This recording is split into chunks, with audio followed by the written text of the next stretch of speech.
अब इस काउंटर से रिलेटेड दो छोटी छोटी चीजें और देखें। आपको मालूम है कि हर फ्लिप फ्लॉप में हमने बताया था सेट और रीसेट की अलहदा से हमने लाइन दी होती, ठीक है।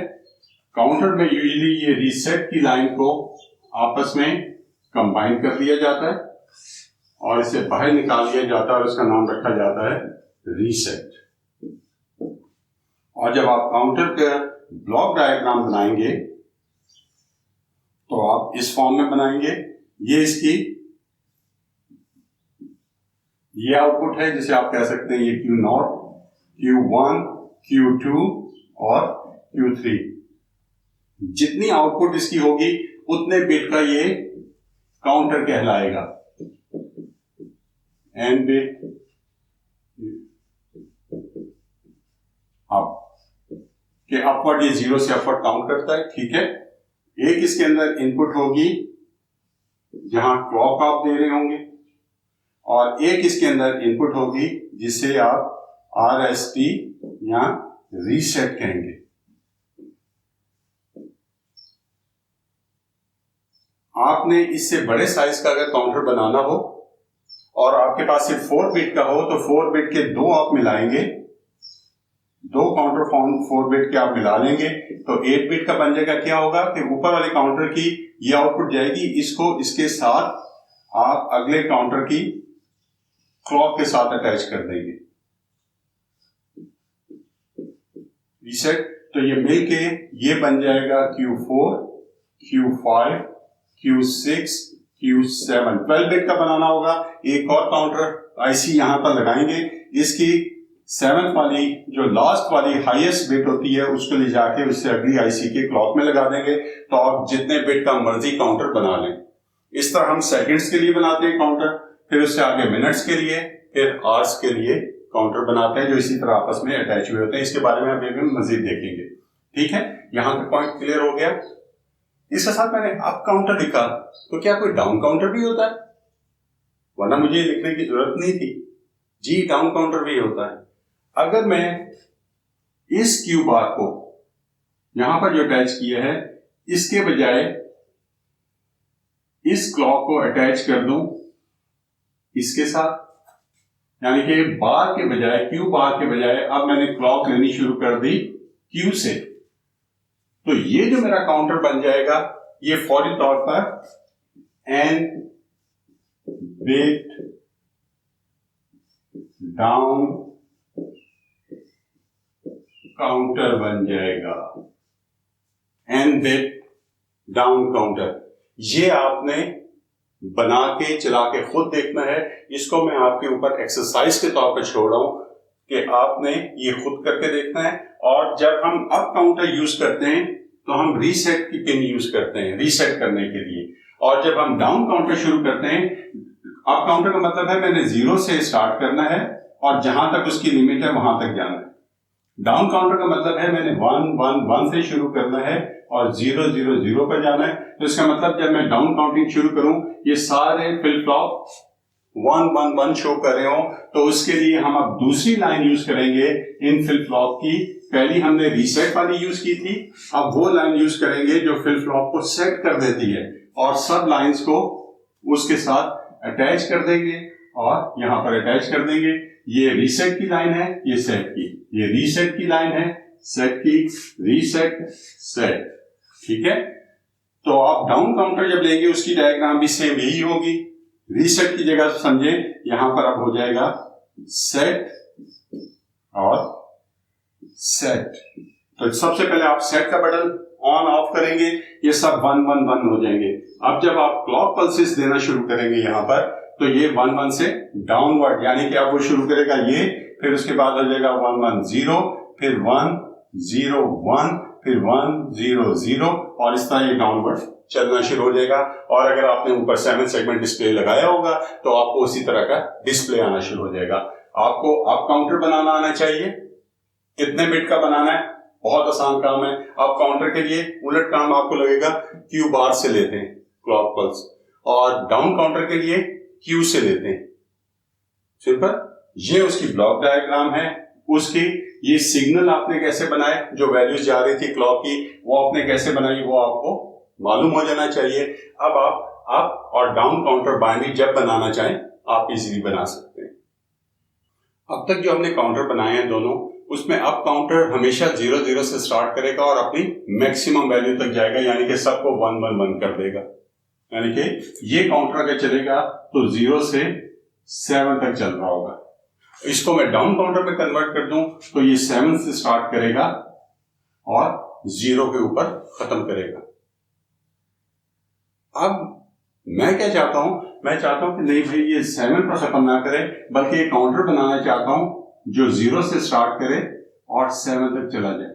या दूसरी एग्जांपल, अगर मैंने 4 फ्लिप फ्लॉप लगाए हैं तो मेरा काउंटर 0 से 16 तक जाएगा, लेकिन मैं ये चाह रहा हूं कि मेरा काउंटर 16 तक ना जाए बल्कि 0 से 9 तक जाए।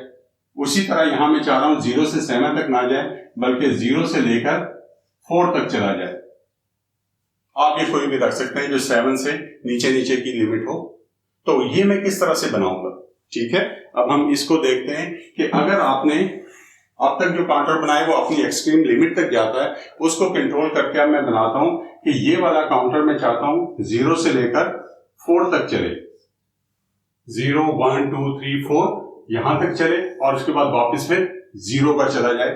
तो किस तरह होगा, इसका बड़ा आसान तरीका, काउंट करें 0 से 4 तक कितनी वैल्यूज हैं।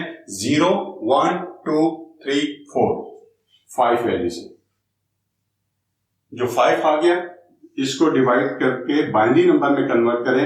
2 2s are 4, reminder 1, 2 1s are 2, 0 number आ गया 1 0 1। ठीक है। अब आपने ये 3 बिट्स आ गई है, 3 इनपुट का एंड गेट लेना है। 3 इनपुट का एंड गेट ये मैंने ले लिया 1 2 3। ये पहली बिट को यानी कि मैं कहता हूं ये ए को, ये बी है और सी है, इसी तरह इसके नाम लगा देने हैं ए बी और सी। ए की वैल्यू बी और सी जाहिर कर रहा है सबसे लिस्ट Q0 की वैल्यू को, ये Q1 की वैल्यू को, ये Q2 की वैल्यू को। ठीक है, इस तरह से आपको ये अरेंज कर देना है। ये सबसे छोटा, उससे बड़ा, उससे बड़ा। अब Q, अब देखें इसकी वैल्यू क्या है 1, ये C को रिप्रेजेंट कर रहा है। जहां वैल्यू 1 हो उस वाली इस गेट की इनपुट को आपने जोड़ देना है,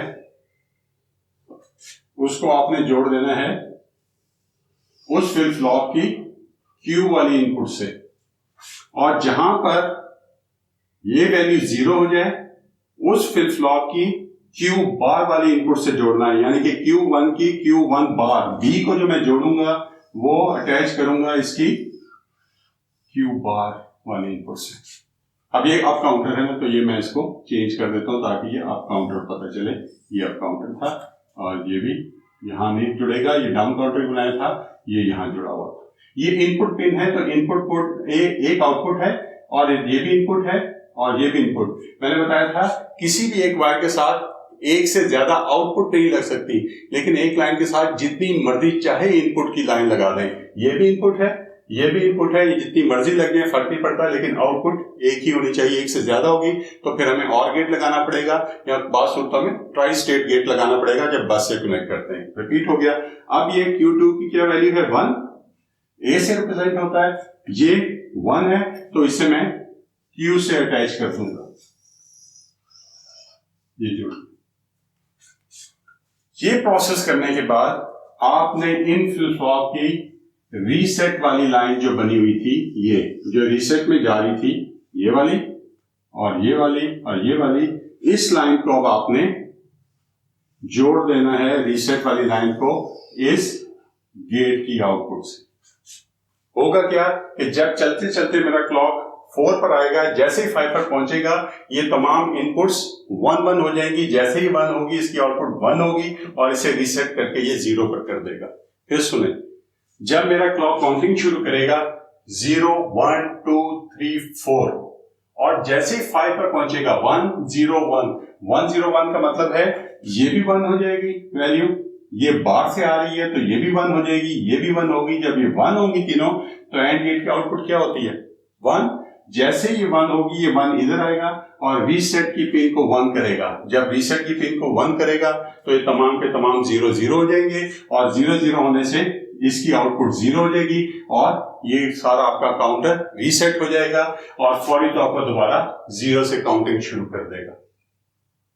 समटाइम आप काउंटर में लिमिट सेट करते हुए आपको प्रॉब्लम आएगी। क्या प्रॉब्लम आएगी?